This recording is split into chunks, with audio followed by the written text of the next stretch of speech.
जय हिंद दोस्तों, मैं भूपेन नामदेव। कैसे हो आप लोग? आशा करता हूँ आप लोग अच्छे होंगे। जैसा कि आप स्क्रीन पर देख रहे हो, यह पेपर दिल्ली पुलिस कांस्टेबल का प्रीवियस ईयर का पेपर है। यानी जो आपकी पिछली वैकेंसी दिल्ली पुलिस कांस्टेबल की निकली हुई थी, उसका ये पेपर है, पूरा आंसर की है। तो आज हम इसी को सॉल्व करने वाले हैं, ताकि जो आपका अगला एग्जाम दिल्ली पुलिस कांस्टेबल का दिसंबर 2023 में होने वाला है, उस एग्जाम में आप ज़्यादा से ज़्यादा अंक हासिल कर पाओ। अगर आप यह दिल्ली पुलिस कांस्टेबल का प्रीवियस ईयर पेपर सॉल्व करोगे तो आपको आसानी से पता चल जाएगा कि दिल्ली पुलिस कांस्टेबल में जो प्रश्न पूछे जाते हैं उन प्रश्नों का लेवल क्या रहता है, किस किस टॉपिक से आपके प्रश्न बनते हैं। इसके अलावा अगर ये सॉल्व करोगे तो आपके जो प्रश्न रिपीट होते रहते हैं वो आपको आसानी से बन जाएंगे। तो चलिए दोस्तों, वीडियो स्टार्ट करते हैं।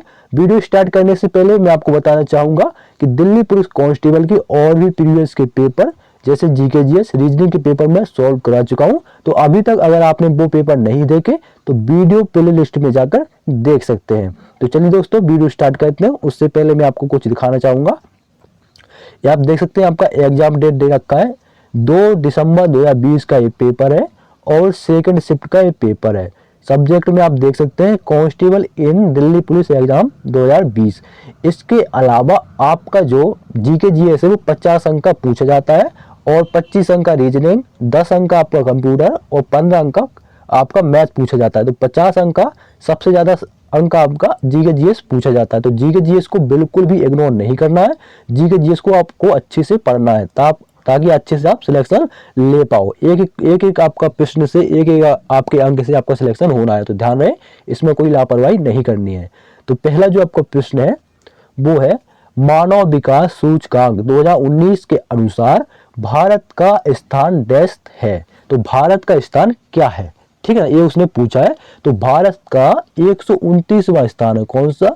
129वां स्थान है। क्योंकि आपका ये आंसर की है तो इसमें जो आपका आंसर है वो पहले से ही हाईलाइट है, लेकिन फिर भी आपको ये तो पता चल रहा है कि भाई दिल्ली पुलिस कांस्टेबल में ऐसे प्रश्न आते हैं। ठीक है ना, तो आप वैसे आप तैयारी कर सकते हो। ठीक है, इसके अलावा जितने भी प्रीवियस ईयर के पेपर सॉल्व कराया हूँ उसमें आपका 10 अंक का मिनिमम आपका करंट अफेयर्स मिला है। तो आपको करंट अफेयर्स जो है वो आपको जरूर पढ़ना है। जनवरी 2023 से दिसंबर 2023 तक आपको करंट अफेयर्स 100% पढ़ना है। बाकी आपकी पॉलिटी के 3-4 प्रश्न तो आपके अनुच्छेद यानी आर्टिकल से मिले हैं। तो आप समझ सकते हैं, देखते जाइए, आपको सब समझ में आ जाएगा कहाँ कहाँ से आपके प्रश्न पूछे जा रहे हैं। तो आपका अगला प्रश्न है, निम्नलिखित में से क्या एक गुणसूत्र संबंधी विकार है? तो वो कौन सा है? वो है आपका ऑप्शन 4 डाउन संलक्षण। कौन सा है? डाउन संलक्षण या डाउन सिंड्रोम। ये आप हाई स्कूल में पढ़े होंगे, ये इसका टॉपिक है डाउन सिंड्रोम वाला। ठीक है, तो ऑप्शन 4 आपका राइट आंसर है। बढ़ते हैं अगले प्रश्न की ओर। अगला प्रश्न है आपका, मांडवी सागर तट डॉट में स्थित है। तो जो आपका मांडवी सागर तट है वो कहां पर स्थित है, ये प्रश्न में पूछा गया है। तो मांडवी सागर तट आपका गुजरात में स्थित है। कहां पर? गुजरात में स्थित है।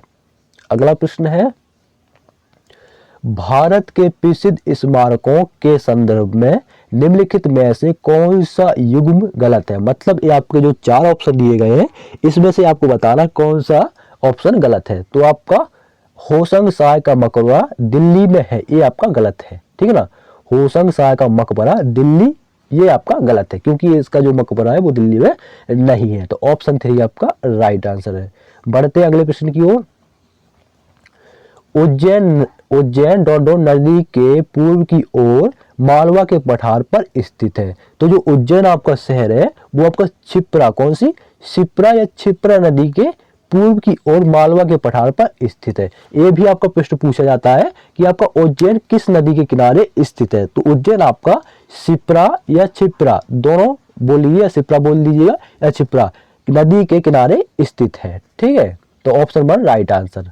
अगला प्रश्न है, खिलाड़ियों और उनसे संबंधित खेलों के संदर्भ में निम्नलिखित में से कौन सा युग्म सम्मिलित नहीं है? तो कौन सा आपका ऑप्शन गलत है, इसमें से आपको बताना है। तो आपका ये 3 ऑप्शन दिए गए हैं। मार्टिना हिंगिस टेनिस से संबंधित, बिल्कुल सही। हुसैन बोल्ट आप जानते हैं दौड़ से संबंधित है, तेज दौड़ दौड़ता है। माइकल फेल्प्स आपका तैराकी संबंधित है। बाकी आपका टाइगर वुड्स जो है वो आपका स्नूकर से संबंधित नहीं है। तो उसने यही पूछा है कि कौन सा युग्म सुमेलित नहीं है, तो ऑप्शन 4 आपका राइट आंसर है। अगला प्रश्न, निम्नलिखित में ऐसे किस किस योजना का संबंध वित्त मंत्रालय से नहीं है? तो कौन सी ऐसी योजना है जिसका संबंध वित्त मंत्रालय से नहीं है? तो वो है आपकी प्रधानमंत्री कौशल विकास योजना का संबंध वित्त मंत्रालय से नहीं है। तो ऑप्शन 2 आपका राइट आंसर होगा। अगला प्रश्न है, किसी ग्रह का रंग निम्नलिखित में से किस गुण के द्वारा निर्धारित होता है? तो किसी ग्रह का रंग इसके पृष्ठ के तापमान के अनुसार ही निर्धारित होता है, ठीक है ना। इसका जो पृष्ठ होता है उसका जो तापमान होता है उसके आधार पर निर्धारित होता है। तो ऑप्शन 1 आपका राइट आंसर होगा। अगला प्रश्न है, डैश में विमुद्रीकरण भारत सरकार द्वारा की गई एक नई पहल थी। तो आपकी ये पहल कब की गई थी? ये पहल आपकी नवंबर 2016 में की गई थी। कब की गई थी? नवंबर 2016 में। तो ऑप्शन 1 आपका राइट आंसर है। अगला प्रश्न है, निम्नलिखित में से कौन अपनी चित्रकारी में विशेष योग्यता के लिए नहीं जाना जाता है? तो वो कौन से व्यक्ति है? वो है आपके हबीब तनवीर। कौन है? Habib Tanvir. Option 3 is right answer. अगला प्रश्न है, विश्व जल दिवस प्रति वर्ष डैश को मनाया जाता है? तो आपका जो विश्व जल दिवस है वो आपका हर साल 22 मार्च का मनाया जाता है, 22 मार्च को मनाया जाता है। तो ऑप्शन 1 राइट आंसर है। अगला प्रश्न है, इलाहाबाद उच्च न्यायालय की पीठ निम्नलिखित में से किस स्थान पर स्थापित है? तो आपकी जो इलाहाबाद जो आपका हाई कोर्ट है उसकी जो आपकी हाई या उच्च न्यायालय की पीठ है जो वो आपका लखनऊ में स्थित है। कहाँ? लखनऊ में। एक तो आपकी प्रयागराज में, दूसरी आपकी लखनऊ में स्थित है। ऑप्शन 1 ही आपका राइट आंसर है, ठीक है ना। अगला प्रश्न है, 2016 के ग्रीष्मकालीन ओलंपिक में साक्षी मलिक ने निम्नलिखित में से किस खेल में कांस्य पदक जीता था? तो जो आपकी साक्षी मलिक है उन्होंने 2016 में कुश्ती में कांस्य पदक जीता था। Option 3 is right answer. अगला प्रश्न है, करंट अफेयर्स से, अगस्त 2020 में निम्नलिखित में से किसका संरक्षण बेहतर बनाने के लिए भारत, बांग्लादेश, नेपाल और म्यांमार के विशेषज्ञ एकत्रित हुए थे? तो किसको बेहतर बनाने के लिए? वो आपका डॉल्फिन। कौन सी? डॉल्फिन को बेहतर बनाने के लिए, जो कि आपकी एक मछली का नाम है, ठीक है ना। जो आपका अपने भारत का जो राष्ट्रीय जलीय जीव है वो आपका गंगा डॉल्फिन है। कौन सा? गंगा डॉल्फिन। बाघ आपका राष्ट्रीय पशु है, ठीक है। अगला प्रश्न है, अंधेर नगरी चौपट राजा नामक नाटक निम्नलिखित में से किसके द्वारा लिखा गया है? तो जो आपका अंधेर नगरी चौपट राजा है वो भारत तेंदु हरिश्चंद्र द्वारा लिखा गया है। Bharat tendu Harishchandra. Option 3 right answer. अगला प्रश्न है, कवियत्री लल दद्द भारत के निम्नलिखित में से किस क्षेत्र से संबंधित थी? तो जो आपकी कवियत्री लल दाद है वो आपका कश्मीर राज्य से संबंधित थी। केंद्र शासित प्रदेश है आपका कश्मीर। अगला प्रश्न है, काकरा पार सिंचाई परियोजना डोडो नदी पर स्थित है। तो आपको बताना है जो आपकी काकरा पार सिंचाई परियोजना है वो किस नदी पर स्थित है? तो यह तापी नदी। कौन सी? तापी नदी पर स्थित है। Option 4 is right answer. अगला प्रश्न है, आंग्ल मैसूर युद्ध का समापन निम्नलिखित में से किस लड़ाई के साथ हुआ था? तो वो कौन सी लड़ाई थी जिसमें आपका आंग्ल मैसूर युद्ध का समापन या समाप्त हो गया था? तो वो है आपकी सेरिंगपट्टम की लड़ाई। कौन सी है?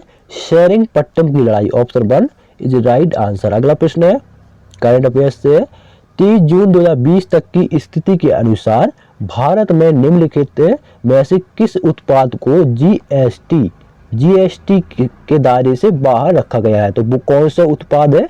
वो है आपका मानव उपभोग। कौन सा?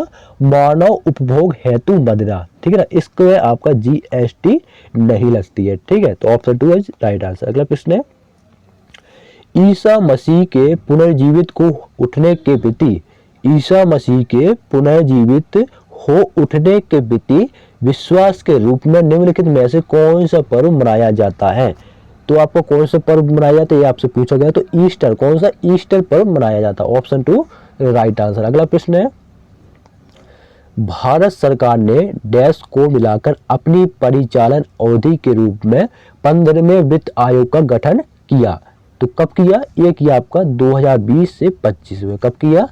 2020 में 25 में। ठीक है ना, तो ऑप्शन 1 आपका राइट आंसर। अगला प्रश्न है 15 अप्रैल 1658 को औरंगजेब और महाराजा जसवंत सिंह के बीच हुई धर्मतपुर, कहाँ की? धर्मतपुर की लड़ाई किस नदी के तट पर लड़ी गई थी? तो आपकी औरंगजेब और महाराज जसवंत सिंह के बीच जो लड़ाई हुई थी वो नर्मदा, कहाँ पर? नर्मदा नदी के किनारे लड़ी गई थी। Option 3 right answer. अगला प्रश्न है कश्मीरी कवि डैश द्वारा लिखे गए विक्रमांक देव चरित में चालुक्य राजा विक्रमादित्य का वर्णन किया गया है। तो कहाँ किया गया है? वो आपका बिल्हड़। किसने द्वारा? कश्मीरी कवि किसके द्वारा लिखा गया? बिल्हड़ द्वारा लिखे गए। किस कवि का नाम पूछा? कश्मीरी कवि बिल्हड़ द्वारा लिखे गए विक्रमांक देव चरित में चालुक्य राजा विक्रमादित्य का वर्णन किया है। तो किस कवि ने लिखा है? वो आपका बिल्हड़ कवि ने लिखा। Option 4 right answer. अगला प्रश्न है करंट अफेयर्स से, बजट 2020-21 के अनुसार पोषण संबंधी कार्यक्रमों के लिए वित्तीय वर्ष 2020-21 है तो निम्नलिखित में से कितनी राशि प्रस्तावित की गई है? तो कितनी राशि प्रस्तावित की गई? वो है आपकी 35,600 करोड़। कितनी? 35,600 crore. Option 2 is right answer. अगला प्रश्न है भारत में निम्नलिखित में से कौन सा बजट का एक प्रकार नहीं है? तो कौन सा नहीं है? वो है आपका आरक्षित। कौन सा नहीं है? आरक्षित आपका बजट का एक प्रकार नहीं है। Option 2 right answer. अगला प्रश्न है यूनेस्को द्वारा चिन्हित छाऊ या छऊ नृत्य के संदर्भ में निम्नलिखित में से कौन सी छाऊ या छऊ नृत्य की एक शैली नहीं है? तो कौन सी नहीं है? वो है आपकी कच्छ छाऊ या छऊ आपकी नृत्य की शैली नहीं है। तो ऑप्शन 4 राइट आंसर। अगला प्रश्न है पंग लिहाओसोल का पर्व प्रमुख रूप से संपूर्ण देश में मनाया जाता है। तो जो आपका पंग लिहाओसोल है वो आपका सिक्किम, कहाँ पर? संपूर्ण सिक्किम में मनाया जाता है। तो सिक्किम राज्य का ये आपका त्योहार है। तो ऑप्शन 1 आपका राइट आंसर। अगला प्रश्न है पेन डैश अंक की एक अद्वितीय अक्षरांक की संख्या होती है जिसे आयकर विभाग द्वारा जारी किया जाता है। तो कितने अंक की होती है ये होती है आपकी 10 अंक की। Option 1 right answer. अगला प्रश्न है जनप्रतिनिधित्व अधिनियम 1951 के अनुसार किसी व्यक्ति के संसद के दोनों सदनों हेतु चुने जाने की स्थिति में उसे डैश दिनों के अंदर सूचित करना होता है कि वह किस सदन में कार्य करना चाहता है। तो कितने दिन लगते हैं? 10 दिन के अंदर सूचित करना पड़ेगा आपको कि किस सदन में कार्य करना चाहता है। तो ऑप्शन 2 आप राइट आंसर 10 दिन। अगला प्रश्न है पंजाब हिमालय नदियों के मध्य स्थित है। तो जो आपको पंजाब हिमालय है वो आपको सिंधु नदी और सतलुज नदी के मध्य स्थित है। ठीक है, तो ऑप्शन 2 आपका राइट आंसर। अगला प्रश्न जो है आपका वो है भारत के महान्यायवादी के रूप में नियुक्त होने के लिए आवश्यक योग्यता कितनी है? तो कितनी है? वो है आपका सर्वोच्च न्यायालय के न्यायाधीश। कितनी है? सर्वोच्च न्यायालय के न्यायाधीश। अगला प्रश्न है देशों और उनकी राजधानियों के संदर्भ में निम्नलिखित में से कौन सा युग्म या कौन सा ऑप्शन सही है? तो कौन सा ऑप्शन सही है ये आपको बताना है। तो वो है आपका म्यांमार नायपीडो। कौन सा? म्यांमार नायपीडो। कौन सा? म्यांमार नायपीडो। ठीक है, तो ऑप्शन 2 आपका राइट आंसर। अगला प्रश्न है एक स्थलीय पारिस्थितिकी प्रणाली में हरे पौधे अपनी पत्तियों पर पड़ने वाले सूर्य के प्रकाश की लगभग डैश ऊर्जा ग्रहण करते हैं और इसे खाद्य ऊर्जा में परिवर्तित करते हैं। तो कितने परसेंट? वो आपकी 1% ऊर्जा ग्रहण करते हैं। Option 2 right answer 1%। अगला प्रश्न है निम्नलिखित में से कौन सा युग्म सम्मिलित नहीं है? तो कौन सा आपका ऑप्शन गलत है इसे पूछा है। तो आपका ऑप्शन 2 में देखिए कल्हड़ रामचरितम, ये आपका गलत है। तो ऑप्शन 2 गलत है, कल्हड़ रामचरितम। अगला प्रश्न है करंट अफेयर्स से अगस्त 2020 तक की स्थिति के अनुसार गोवा से राज्यसभा हेतु आवंटित सीटों की संख्या निम्नलिखित में से कितनी है? तो कितनी है आपकी राज्यसभा सीटों की संख्या? वो है आपकी 1। कितनी है? 1 है। तो ऑप्शन 2 आपका राइट आंसर। 1 ही इसमें राज्यसभा सीट है। अगला प्रश्न है आपका करंट अफेयर्स से है, ठीक है। तो करंट अफेयर्स का प्रश्न है 30 जून 2020 तक की स्थिति के अनुसार पारस्परिक समझ के माध्यम से राष्ट्रीय एकता को बढ़ावा देने के लिए एक भारत श्रेष्ठ भारत कार्यक्रम के अंतर्गत निम्नलिखित में से किस राज्य को हिमाचल प्रदेश के साथ जोड़ा गया है? तो वो कौन सा राज्य है? वो है आपका केरल राज्य। कौन सा राज्य? Kerala. Option 2 right answer.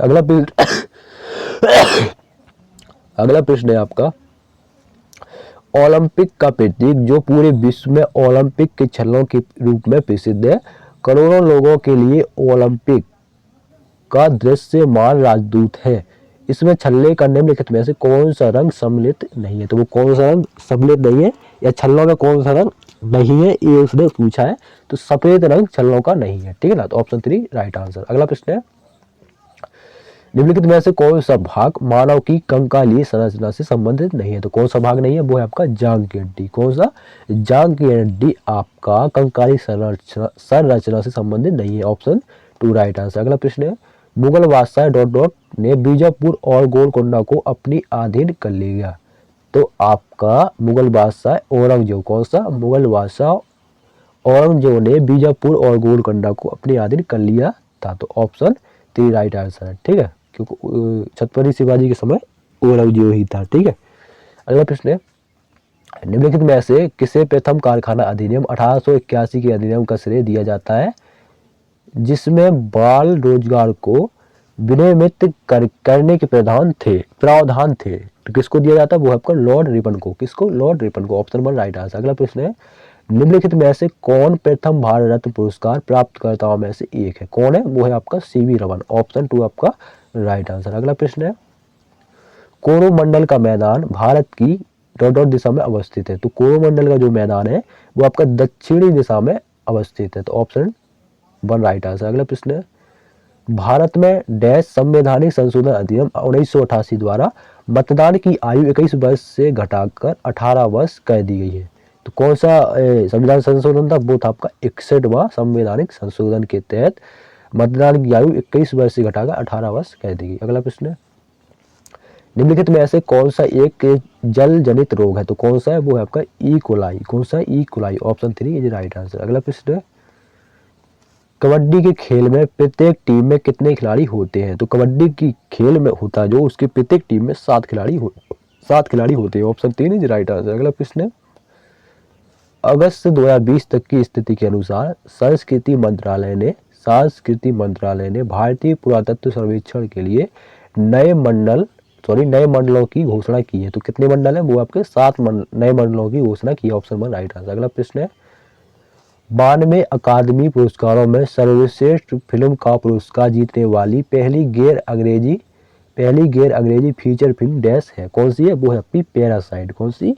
Parasite. तो ऑप्शन 3 आपका राइट आंसर पैरासाइट। अगला प्रश्न है निम्नलिखित में से कौन सा जैन धर्म का एक संप्रदाय है? तो कौन सा है? वो है आपका दिगंबर। ऑप्शन 2 आपका राइट आंसर है।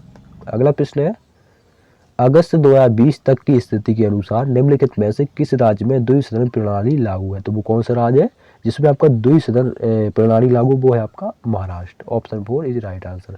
अगला और आखिरी प्रश्न क्योंकि जीके 50 अंक की पूछी जाती है 14वीं शताब्दी में निम्नलिखित में से कौन सा यात्री भारत आया था? तो कौन सा यात्री भारत आया था 14वीं शताब्दी में? वो आया था इब्न बतूता। कौन सा था? Ibn Battuta. Option 4 is right answer. ये थे आपके जीके के 50%। वीडियो कैसा लगा कमेंट बॉक्स में जरूर बताओ। कुछ डाउट हो तो पूछ लीजिएगा। मिलते हैं किसी नेक्स्ट वीडियो में, तब तक के लिए जय हिंद जय भारत।